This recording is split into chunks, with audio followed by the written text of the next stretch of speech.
Uma pessoa está pedindo para nós aprofundarmos o voto de pobreza e austeridade. Os votos são coligados entre si. Então, nós teríamos que trabalhá-los todos em diferentes proporções ou todos juntos para formarmos em nós um certo estado de consciência. Cada voto vai abrindo caminho para outros sendo vividos. Os votos são 7, isto é, humildade, silêncio, castidade, desapego, austeridade, que se chamava de pobreza, obediência e serviço. Então, um vai levando para o outro, à medida que vamos desenvolvendo essas qualidades ou essas situações. A humanidade da superfície deve trabalhar esses votos para que ela vá se transformando e saindo de um estado que é comum à humanidade da superfície, que é o estado de ignorância e o estado de competição. Então a humanidade compete e a humanidade se mantém na ignorância. E os votos são para que a gente vá saindo desta situação. Isto é tão forte na superfície da Terra que foi necessário que se implantasse um novo código genético, como uma nova tentativa de tirar a humanidade do orgulho, da ira, da cobiça, da inveja, da gula, da luxúria e da preguiça, que são as 7 qualidades que a humanidade normalmente vive. Então vamos repetir as qualidades nas quais nós permanecemos: orgulho, ira, cobiça, inveja, gula, luxúria e preguiça. Cada um de nós vai se entregando a essas qualidades em diferentes graus. E os votos são exatamente para nós irmos transcendendo este estado. E nós teríamos que colaborar para que esta situação mudasse aqui na Terra, porque a humanidade normal, a humanidade comum, não tem noção disto. Então permanece nesta situação de orgulho, de ira, de cobiça, de inveja, de gula, de luxúria e de preguiça em diferentes graus. Então foi enviado para Júpiter uma colônia de seres terrestres que permanecem em Júpiter e lá recebendo o novo código. Nem sempre os seres terrestres aceitam o novo código, consciente ou inconscientemente.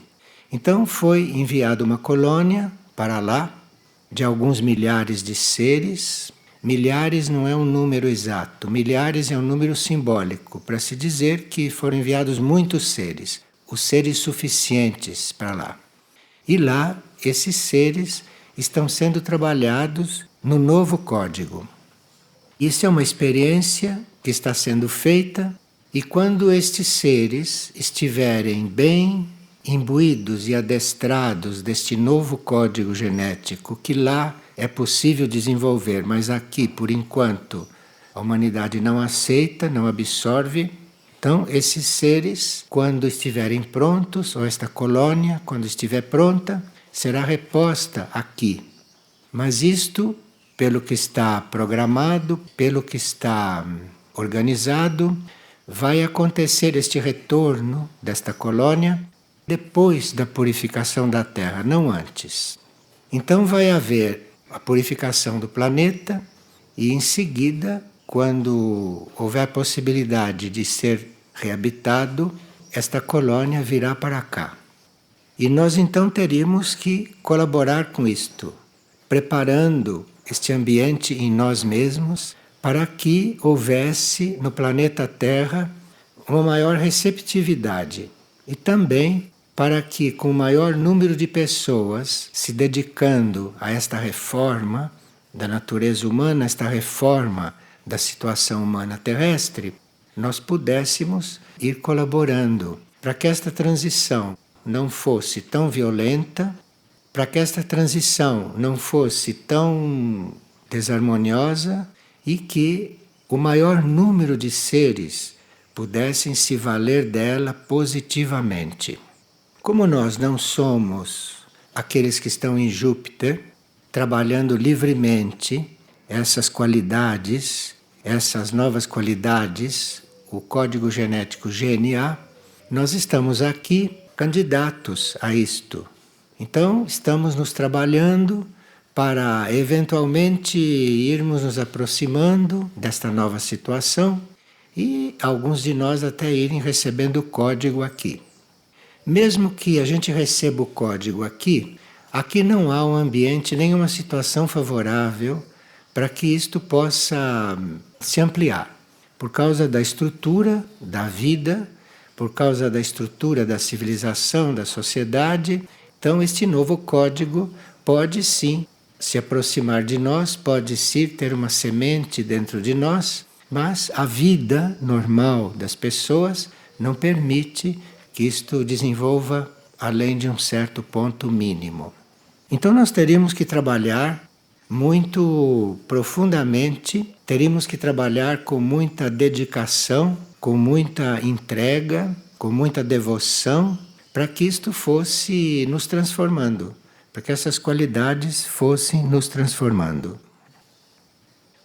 Esta pessoa que perguntou o que é liberação monádica, então liberação monádica é a nossa mônada, o nosso espírito estar livre da influência terrestre, estar livre da influência deste planeta na sua superfície e estar disponível para a sua trajetória cósmica. Então, num certo sentido, as nossas mônadas, se já somos conscientes destas coisas, estão prisioneiras aqui e se trabalhando individualmente como mônadas para essa liberação. Então, toda a mônada consciente está trabalhando pela sua liberação, para a sua abertura de caminho através do cosmos, através de todo o universo, e não restrita a esta experiência terrestre como quase todas. Então, nós teríamos que conscientemente, sabendo destas coisas, irmos colaborando com isto, transformando a nossa natureza humana, que é uma natureza hoje feita de orgulho, de ira, de cobiça, de inveja, de gula, de luxúria e de preguiça. Preguiça, por exemplo, é algo que cada um de nós tem em um grau. Alguns em um grau bem pequeno e outros em um grau maior. Preguiça, por exemplo, é aquilo que nos impede de seguir uma certa norma espiritual que já conhecemos. Então, por preguiça, por falta de ânimo, por falta de decisão, ficamos no mais ou menos.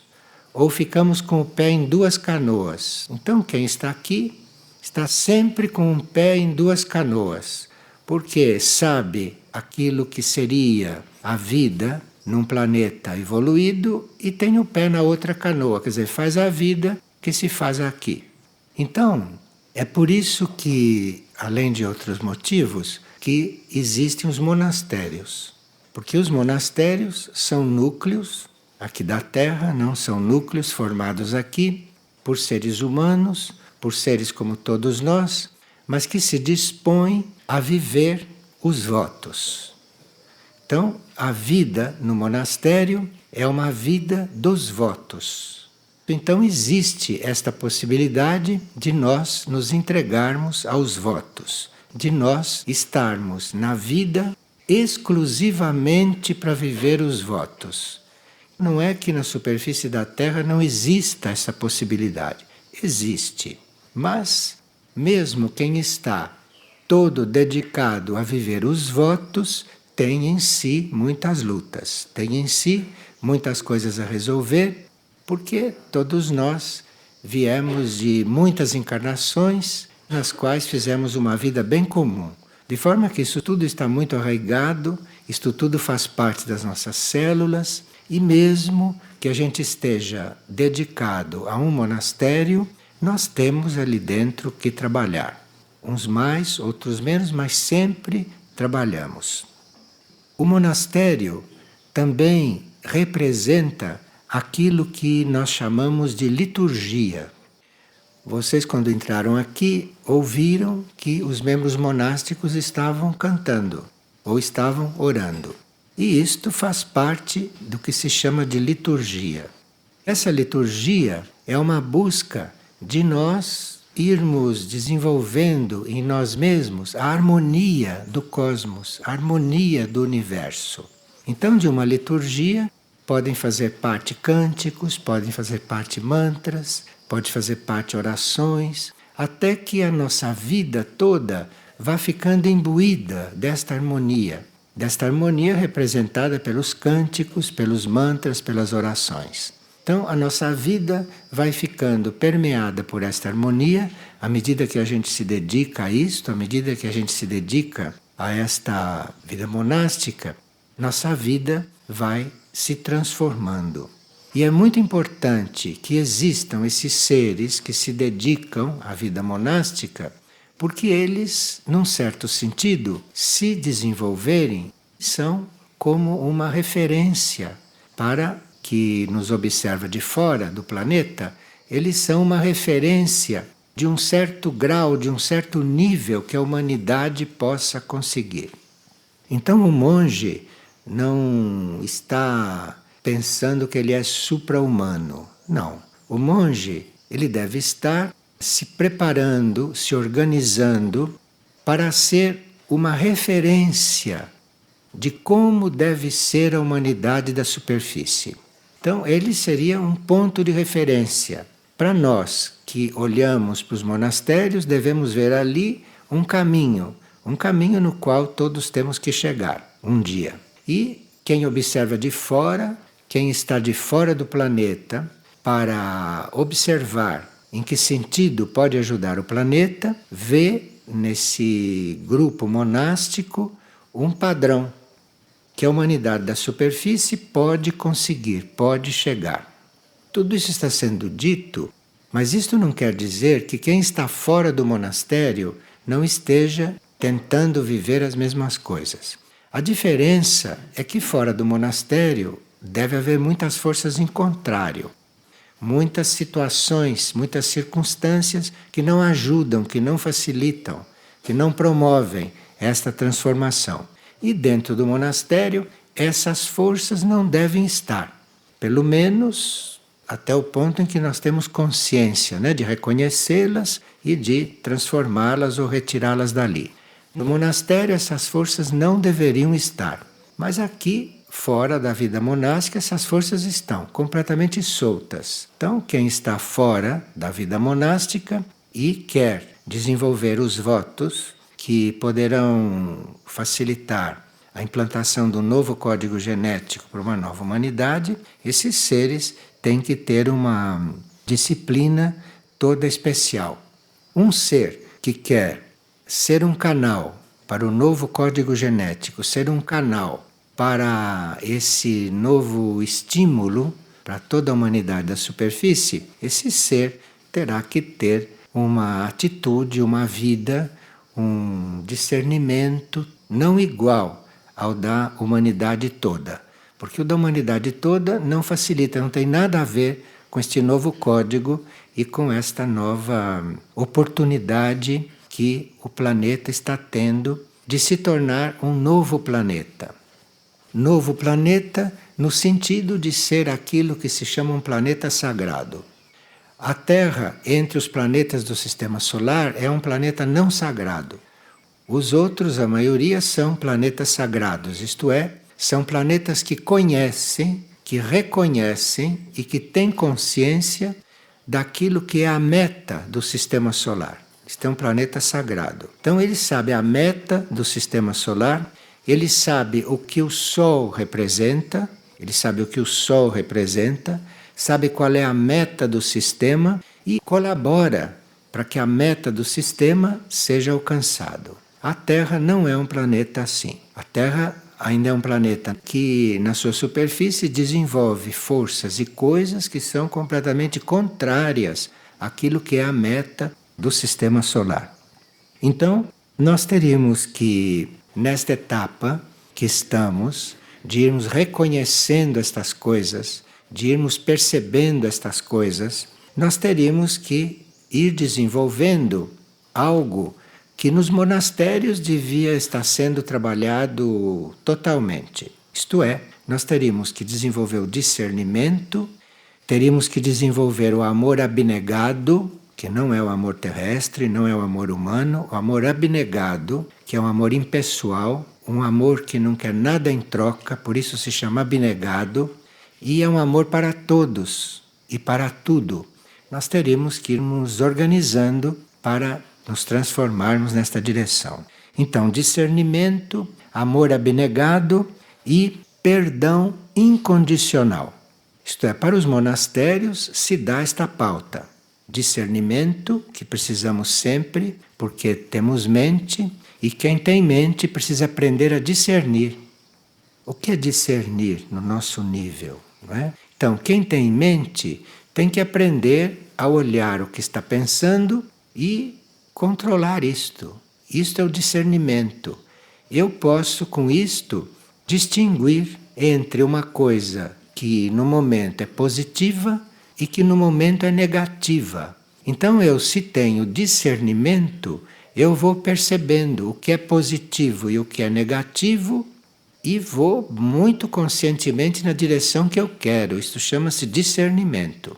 A humanidade normal não tem muito discernimento, porque quando vê, já está dentro daquilo que não é.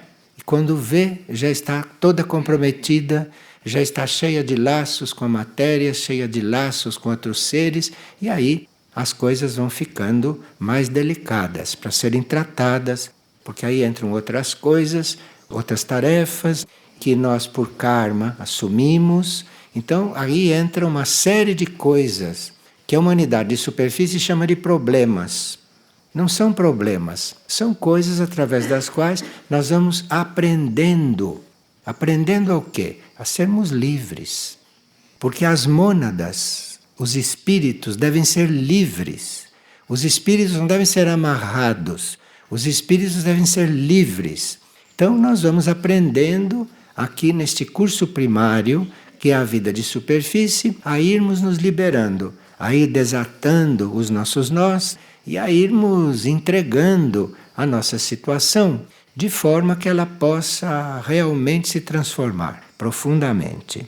E o discernimento é muito básico. Lá dentro dos monastérios, o discernimento é o pão de cada dia. O discernimento está sempre discernindo o que é e o que não é, naquele momento. Deixar o que não é de lado e ser o que é. Então, esse discernimento ali são 24 horas. E todo o ritmo do monastério, todo o ritmo da vida vai nos possibilitando de estar o tempo todo discernindo, o tempo todo sabendo a diferença entre um estado e outro, entre uma ação e outra, entre um pensamento e outro, entre um sentimento e outro, e assim por diante. Agora, esse amor abnegado, isto também aqui na vida de superfície, na vida fora do monastério, é uma coisa um pouco a ser trabalhada, às vezes com muito esforço, mas dentro do monastério não há nenhuma razão física, nenhuma razão de estrutura da vida ali dentro para o amor não ser abnegado, para o amor não ser impessoal, para o amor não ser por todos e por tudo e de forma bastante doada, doada a partir do nosso coração. Agora, o perdão incondicional, que é outra coisa que dentro do monastério se deve viver, aqui fora do monastério é também uma coisa trabalhosa, muito trabalhosa. Perdão incondicional. E esse perdão incondicional inclui o perdão a nós mesmos. Todos nós que, em grande parte, vivemos fora da lei, temos uma tendência para não nos perdoar por isso. Então, esse perdão começa por nós mesmos. Nós temos que nos perdoar por estarmos nessa situação. Temos que aplicar o perdão sobre nós. Porque quando aplicamos o perdão, nós abrimos uma porta para que certas situações se dissolvam. Porque muitas coisas nós estamos ainda vivendo por falta de nos perdoar. Então nós teríamos que nos perdoar, porque se não fôssemos ignorantes, não teríamos vivido certas coisas, vivemos certas coisas por ignorância e temos que aprender a nos perdoar para irmos deixando de ser ignorantes. Esta falta do perdão, esta falta de reconhecer que as coisas foram como foram e que temos que aceitá-las como foram, para que não persistam dentro de nós da mesma maneira, porque se nós não nos perdoamos, as coisas continuam como sempre foram, as coisas continuam com alguma energia capital funcionando aí. Então nós teríamos que aprender a nos perdoar, porém nos perdoar com a firme intenção de ser outro. Porque se perdoar e continuar do mesmo jeito, não houve perdão algum, houve um perdão ilusório. Então este perdão incondicional é o perdão por tudo aquilo que fomos, mas com este amor profundo por aquilo que é o que temos que ser e para que isto vá acontecendo. Então, discernimento, amor abnegado e perdão incondicional é coisa que no monastério é a razão da vida e que fora do monastério é um trabalho que nós temos que realizar remando contrário à corrente de tudo que está em volta, de tudo que está fazendo parte da estrutura da nossa vida. Agora, existe um trabalho contínuo, um trabalho que às vezes parece que não tem fim, para nós estarmos nesta situação de discernimento, de amor abnegado e de perdão incondicional. E o primeiro trabalho é nós estarmos sempre cuidando de ver qual é a nossa intenção antes de fazer qualquer coisa. Então teríamos que estar sempre olhando para nós, observando. Temos usado até aquela imagem de estarmos fora de nós mesmos e observando o que a gente faz, observando o que esta figura faz, o que esta figura vive, como gestos, como movimentos, como ações. Ficar observando a si mesmo, para ir eventualmente transformando ou corrigindo ou amenizando ou modificando aquilo que está acontecendo, aquilo que está se passando. E se nós treinamos isto, nós vamos conseguir cuidar de ver qual é a nossa intenção antes de fazer uma ação. Isso dentro de um monastério é regra. Para nós não, para nós é um exercício bem inicial. Então, antes de qualquer ação, antes de qualquer providência, antes de qualquer gesto, antes de qualquer coisa que se vá fazer, nós teríamos que olhar qual é a nossa intenção. Porque não é o que se faz o importante. O importante é a intenção com que se está fazendo. Então, nós temos que ver qual é a nossa intenção naquilo. E, observando a nossa intenção, vamos ver se aquilo vai ser mudado. Porque eu posso ter uma intenção que não está bem dentro do discernimento. Posso ter uma intenção que não esteja bem dentro do amor abnegado. A nossa intenção pode estar, por exemplo, dentro do amor humano. Pode estar sempre dentro do amor interessado. Pode estar sempre dentro do amor da luxúria. Dessas coisas todas normais. Então, nós temos que ver qual é a nossa situação e que papel estamos representando naquele momento. Então, cuidar da intenção por trás das nossas ações. Bem, ao mesmo tempo, teríamos que, segundo a regra monástica, cuidar de cada palavra. Cuidar de cada palavra. Então nós temos sempre uma intenção, temos que ver qual é, se está bem, se é assim mesmo, que a nossa consciência está confirmando ou não aquilo, e aí começarmos a cuidar de cada palavra. porque cada palavra é um som.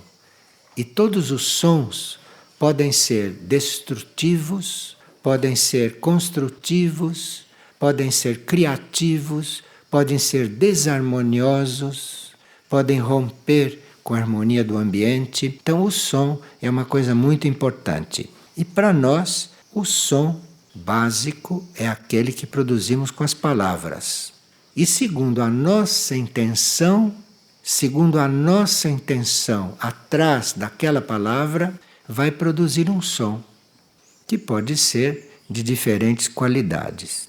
Então, nós temos que ver primeiro a nossa intenção e depois vermos cada palavra.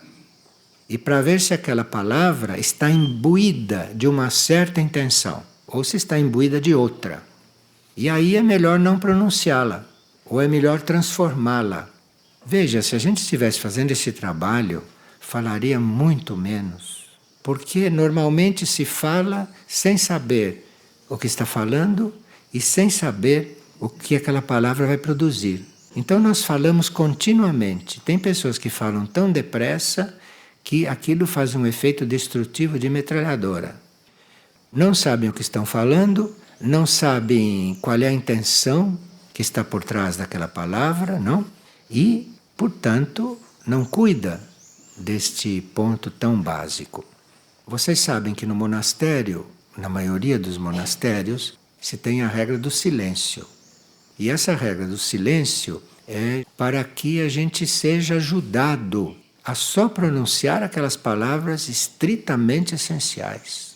Então, gente conversando no monastério, isto é uma aberração, não sei o que aquelas pessoas estão fazendo ali. Porque esta conversa normal, isto é não só um desperdício da palavra, como é também uma inconsciência no uso da palavra. Porque cada palavra tem muita força, cada palavra é um som. Então, cuidar de cada palavra é algo que para nós é uma novidade, no monastério não deve ser, mas para nós é uma novidade que iria, se fosse assumida, iria fazer com que falássemos muito menos. E aí íamos criar menos karma negativo, íamos criar menos karma de ligação, íamos criar menos karma de diferentes tipos. Então, o correto uso da palavra vai fazer um trabalho dentro do nosso karma, fazer um trabalho de transformação do nosso karma, ou vai fazer um trabalho de diminuir certos laços kármicos que são feitos através de certas palavras. Você pode dizer uma coisa para uma pessoa e com aquilo criar um laço kármico que você vai ter que resolver, dependendo do que aconteceu nela, com aquilo que você falou. Então você ali vai criar um laço kármico. E isto é exatamente o contrário, o oposto do que o espírito, do que a mônada está procurando. Porque a mônada está querendo se libertar de tudo isto. Estamos falando das mônadas conscientes, das mônadas mais evoluídas. Bom, sentimento ou pensamento, isto deve estar tão sob controle quanto as palavras. O sentimento e os pensamentos. Porque você pode ter conseguido controlar as palavras, mas você pode não ter ainda o controle sobre os seus sentimentos. E não está ainda no controle dos seus pensamentos. E os seus pensamentos vão criando forma. Seus pensamentos saem por aí e vão criando uma série de coisas. E os seus sentimentos também. Seus sentimentos vão direto no corpo astral do outro. E os seus pensamentos vão direto no corpo mental do outro. Então você está interferindo no outro, tanto com seus sentimentos quanto com seus pensamentos. Aí se perguntaria, o que a minha mônada faria? E aí, enquanto você espera a resposta, ou enquanto você fica imaginando o que sua mônada faria, você não está fazendo mal nenhum para ninguém, você está observando, está numa atitude positiva e não está fazendo algo que pode não ser do seu nível evolutivo, que pode não corresponder ao nível da sua consciência. Agora, se nós não tomamos essas providências com nós mesmos, isto é, se nós não cuidamos da intenção atrás de cada ação, se nós não cuidamos de cada palavra, de cada sentimento, de cada pensamento, nós não podemos ampliar a nossa capacidade criativa. Nós, como seres criativos que seríamos, ficamos embotados. Nós não desenvolvendo a criatividade, nós não conseguimos desenvolver coisas atuais dentro da vida. E nós vivemos em uma civilização, nós vivemos em uma sociedade em que as pessoas passam vidas, por exemplo, pagando prestações. São coisas inauditas em um universo como o nosso.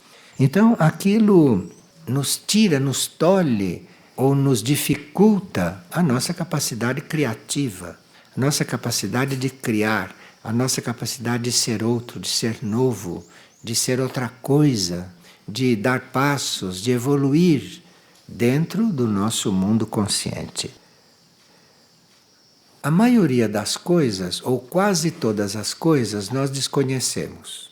Nós conhecemos algumas leis materiais, conhecemos a estrutura desta humanidade, mas desconhecemos tudo aquilo que são humanidades, civilizações, estados de consciência, além deste nosso. Então, nós desconhecemos quase tudo. E desconhecemos também que existe uma vida imaterial que é tão real, ou muito mais real, do que esta vida material que nós levamos.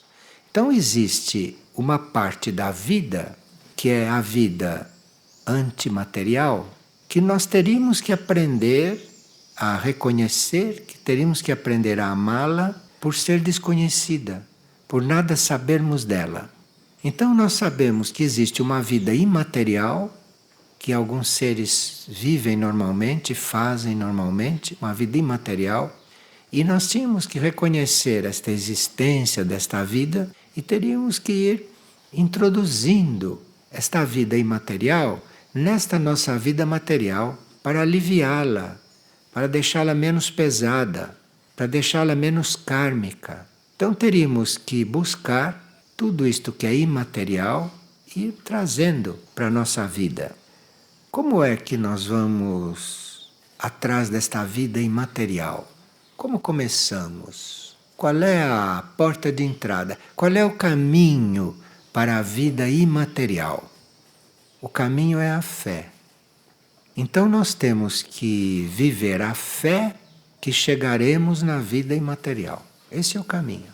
Temos que ter a fé que isto vai acontecer. No momento em que nós duvidamos que vamos chegar na vida imaterial, nós estamos bloqueados na vida material. Estamos sepultados na vida material. E quando somos bons elementos na vida material, somos sepulcros caiados. Sepulcros bem pintados, mas sepulcros, sepulturas. Então, como é que nós saímos dessa sepultura, da vida material? Quando é que nos erguemos daí? Qual é o caminho para você sair daí? Qual é o caminho para você levantar a tampa desta tumba e para você sair dela? É a fé. É a fé que esta vida imaterial existe, que esta vida imaterial está disponível e que eu tenho fé que serei esta vida imaterial. Esse é o caminho. Vê, é um caminho muito simples. Você tem que ter fé que isto vai ser. Fé que isto é e que você vai estar dentro disto. Isto é a fé. Então, nós precisamos ir trabalhando para que esta fé não seja obstruída, para que esta fé não seja destruída. Temos que estar atentos para esta fé não diminuir de intensidade. Enfim, nós temos que cuidar da nossa fé. Nós podemos ter fé em diferentes graus e precisamos cuidar dela, precisamos cuidar. E aí ver tudo aquilo que é contrário a esta nossa fé, tudo aquilo que é oposto a esta fé, tudo aquilo que nos distrai desta fé, teríamos que ter a força para eliminar, teríamos que ter a força para dispensar. Teríamos que ter a força para destruir ou teríamos que ter a força para rejeitar. Então teríamos que ter uma vida consciente. Teríamos que ter consciência do que estamos vivendo, ter consciência daquilo que está se passando conosco e termos consciência da situação em que estamos no nosso dia a dia. Se esta fé não for alimentada, se esta fé não for fortalecida, se esta fé não for confirmada, nós não temos acesso ao caminho para o espírito, para a mônada. Porque qual é o caminho para o espírito? É uma boa pergunta. Quem é que sabe ensinar qual é o caminho pelo espírito? O caminho para o espírito é a fé. Você tem que ter fé no espírito e tem que ter fé que vai chegar na consciência do espírito. Tem que ter fé. A fé é a chave para tudo no nosso nível de consciência. A fé é a chave para tudo isto. E é a fé que vai nos levando para toda essa transformação. É a fé que vai nos levando a caminhar. Sem a fé, nós ficamos parados, nós ficamos engessados, nós ficamos nesta cadeira de rodas, que é a situação humana.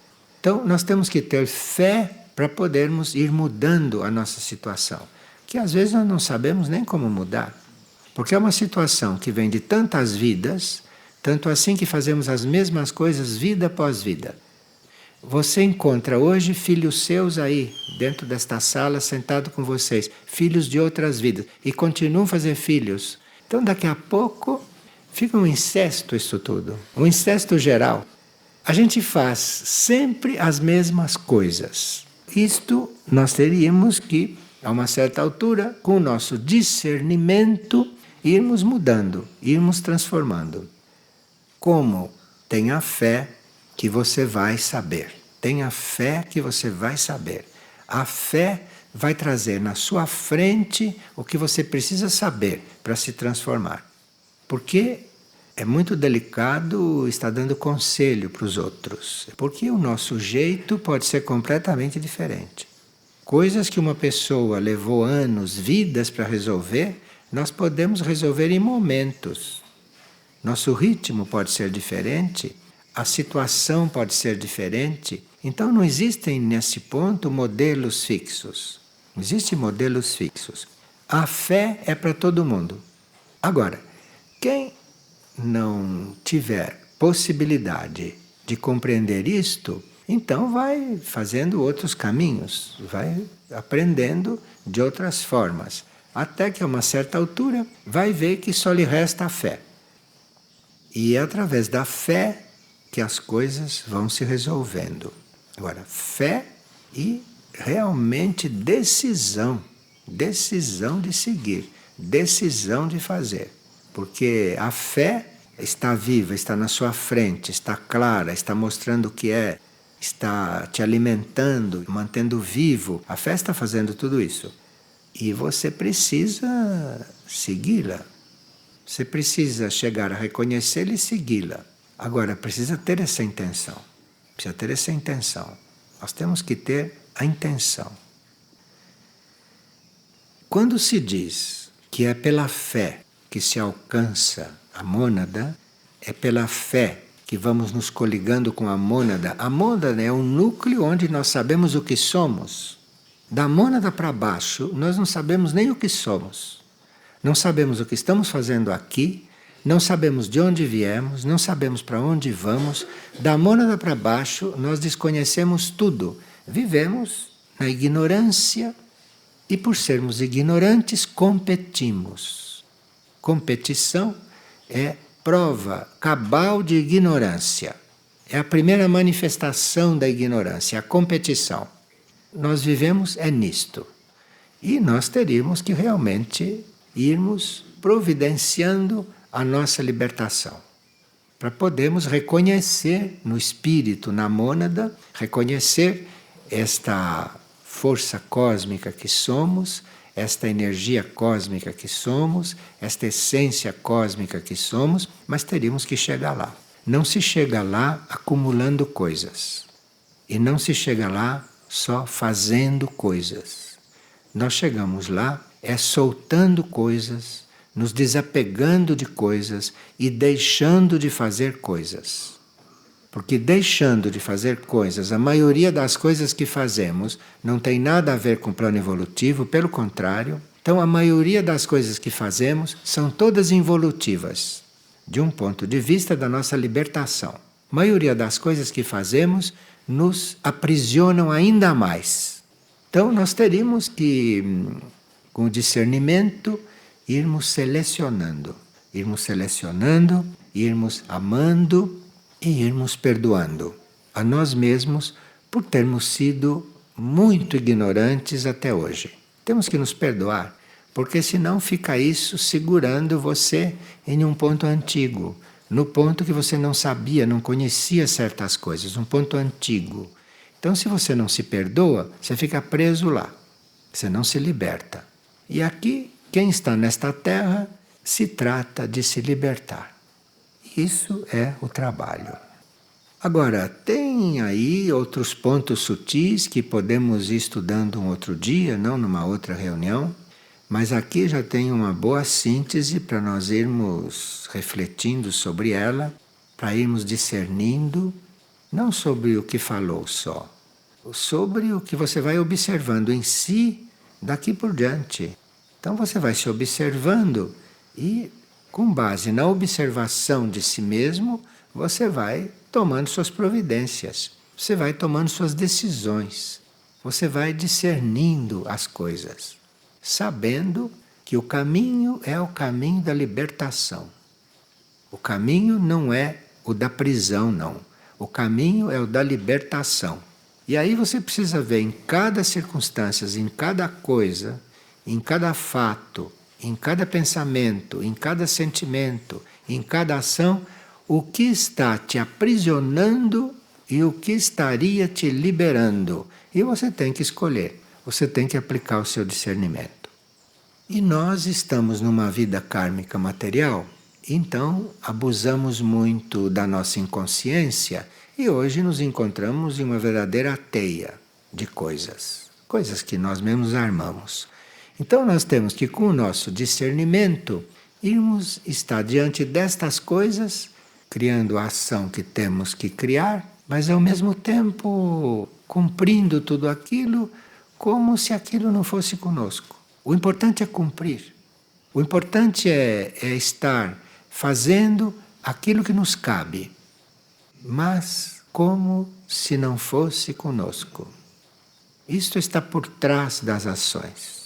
Você está por trás das suas ações, olhando as suas ações. Então eu estou cumprindo este karma, estamos cumprindo uma coisa como se isto não fosse conosco. Porque senão estamos criando novo karma com aquilo. Estamos sempre atados àquilo, estamos sempre naquilo. Não, nós estamos resolvendo aquilo, estamos eventualmente cumprindo aquilo como se não fosse conosco. Conosco como egos, como personalidade. Porque aquilo não é realmente a nossa mônada. Aquilo não somos nós. Aquilo não somos nós. Nós somos uma coisa que está para se libertar. A mônada, o espírito, sabe do quê? A mônada e o espírito sabe disso. E nós precisamos estar identificados com isto, com o nosso nível de libertação, e não com os nossos níveis de prisão. Não com aqueles níveis nos quais nós estamos ainda prisioneiros.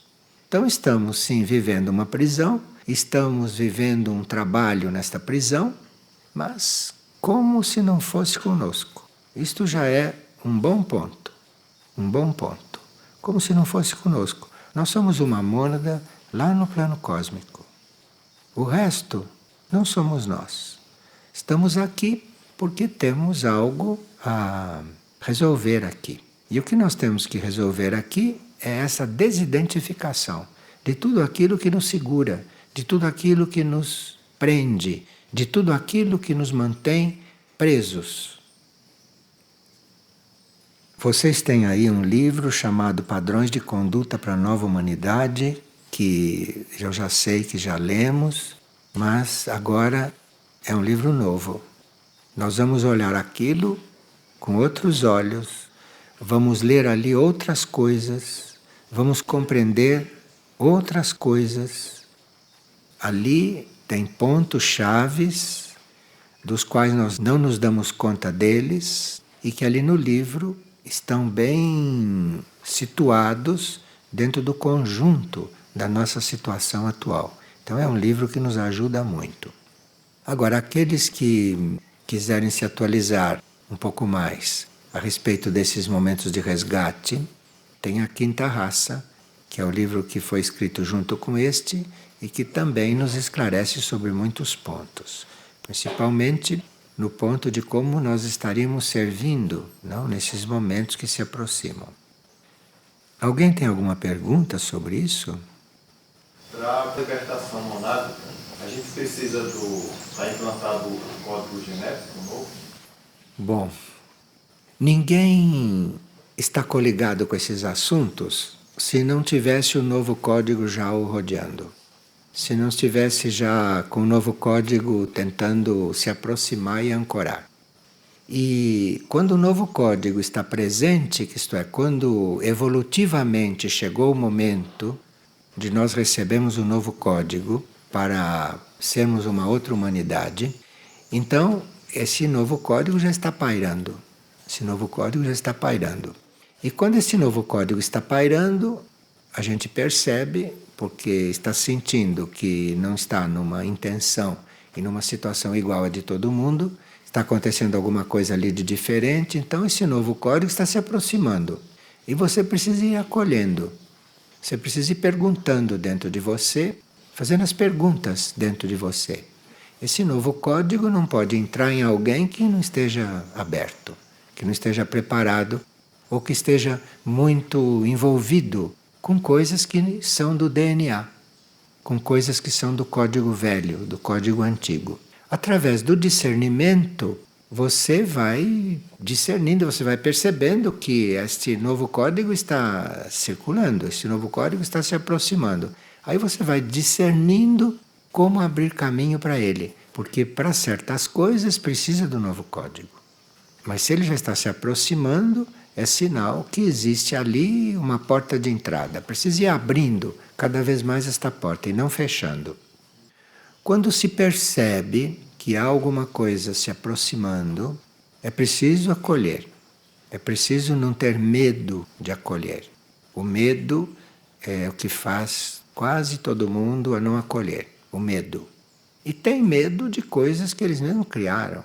Porque não há nenhuma razão para nós termos medo. O medo é uma criação da mente. Então eu estou com um novo código me rodeando, pairando, mas eu não quero saber disso, eu tenho medo. Eu tenho medo de que mude certas coisas na minha vida. Quem dera que mudasse tudo. Quem dera que você estivesse em outra vida. O que você quer defender desta vida? O que você quer manter desta vida? Para uma nova terra não tem nada que manter. E o medo? Como que pode cuidar, diminuir, trabalhar? O medo existe por falta de contato com a alma. À medida que o contato com a alma vai se estabelecendo, o medo vai desaparecendo. O que está no fundo do medo é o medo da morte. E o medo da morte se desenvolve de muitas formas. Muitos medos que nós atribuímos a coisas, dizemos, tenho medo disso, tenho medo daquilo. O que você tem realmente é medo da morte. E o medo da morte se traveste de diferentes medos. Então uma pessoa, por exemplo, que tem medo de ficar velha, outra tem medo de ficar só, outra tem medo de ficar pobre. Isto tudo é uma ilusão. O que ela tem mesmo é medo da morte, que se traveste dessas coisas. O medo da morte é o medo básico. E como é que cura o medo da morte? É você tendo contato com a alma, porque se você tem contato com a alma, você sente a sua imortalidade. Aí acaba o medo da morte. A morte só existe na nossa mente. Então, quando você vai buscando contato com a sua alma, à medida que você vai buscando contato com essa sua parte que não vai morrer, que não vai passar pela experiência que o físico passa, de se desintegrar com o tempo. Quando você faz contato com este núcleo que não é isso, o medo da morte vai desaparecendo por si. Aí vem outros medos, né? Sim, eu não tenho medo da morte, tenho medo de como vou morrer. Você prossiga fazendo esse contato, porque à medida que esse contato for sendo feito, vão desaparecendo todos os outros medinhos. Eu não tenho medo da morte, mas tenho medo de ter câncer. Profunde mais, profunde mais. Vá se coligando cada vez mais, que aí tudo isso vai desaparecendo. Tudo isso vai sendo resolvido dentro daquele ambiente que existe no seu ser interior.